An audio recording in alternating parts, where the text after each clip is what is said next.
आप देख रहे हैं अल्फा डिफेंस हिंदी में आपका स्वागत है। आज के इस वीडियो में हम लोग बात करने वाले हैं medium altitude long endurance drones के बारे में। आप सभी को याद होगा कुछ समय पहले भारतीय सेनाओं की तरफ से कुछ इंपोर्टेड ड्रोन्स को अपने बेड़े में शामिल किया गया था और लगभग उसी समय पर इंडिजिनस तौर पर विकसित किए जा रहे तपस ड्रोन को मिशन मोड प्रोजेक्ट से हटा दिया गया।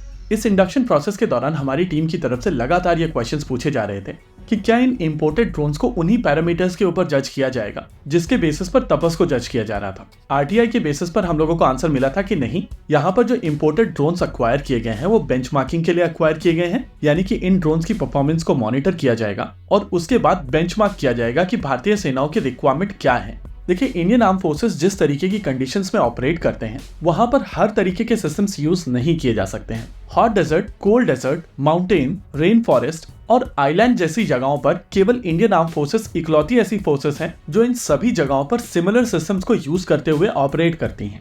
जब तपस को लेकर कॉन्वर्सेशन चल रही थी तो हम लोगों ने आप सभी को बताया था कि तपस में यूज होने वाला इंजन एक पिस्टन इंजन है और इस कैटेगरी में जितने भी medium altitude long endurance drones हैं वो सभी पिस्टन इंजन का प्रयोग करते हैं। आमतौर पर पिस्टन इंजन अपनी मैक्सिमम पावर के साथ में 15 से 16,000 फीट तक की एल्टीट्यूड पर काफी आसानी से ऑपरेट कर सकते हैं, लेकिन अगर आपका सिस्टम हल्का है और उसके विंग स्पैन ज्यादा बड़े हैं तो आप कंपैरेटिवली कम पावर के साथ में हवा में और ज्यादा ऊपर जा सकते हैं और क्योंकि आपका विंग स्पैन ज्यादा बड़ा है तो आप हवा में ग्लाइड कर सकते हैं। लेकिन जब आपका सिस्टम पेलोड कैरी करता है तो आप कंपैरेटिवली कम पावर के साथ में हवा में ज्यादा देर तक नहीं रुक पाते हैं। इसकी तुलना में जब टर्बो प्रॉप इंजन का प्रयोग किया जाता है तो हाई एल्टीट्यूड पर वो ज्यादा एफिशिएंट इंजन होते हैं और इसी वजह से हाई एल्टीट्यूड एप्लीकेशंस के लिए टर्बो प्रॉप बेस्ड सिस्टम्स ज्यादा बेहतर सॉल्यूशन होते हैं। लेकिन पिस्टन इंजन की तुलना में टर्बो प्रॉप इंजन ज्यादा कॉस्टली इंजन हैं और ये चीज हम सभी जानते हैं कि ड्रोन्स को आमतौर पर एक्सपेंडेबल सिस्टम के तौर पर यूज किया जाता है, यानी कि अगर एनिमी की तरफ से आपके ड्रोन्स को मार भी दिया जाए तो आपको बहुत ज्यादा फर्क नहीं पड़ना चाहिए और इसी वजह से इन सिस्टम्स को कम कॉस्ट वाला सिस्टम बनाया जाता है। इंडिया की ट्राई सर्विसेज रिक्वायरमेंट थी कि ड्रोन कम कीमत वाला ड्रोन जरूर हो लेकिन वो 30,000 फीट तक की एल्टीट्यूड पर उड़ने में सक्षम हो और कम से कम 24 घंटे तक हवा में रह सके। तपस के केस में हम सभी को पता है कि ये सिस्टम 28,000 फीट तक की मैक्सिमम एल्टीट्यूड पर जा सकता है और ये 18 घंटे तक की मैक्सिमम एंड्योरेंस दे सकता है। यहाँ पर हम लोग बात कर रहे हैं इंडियन कंडीशंस की और स्पेसिफिकली इलेक्ट्रो ऑप्टिकल पेलोड्स के साथ में।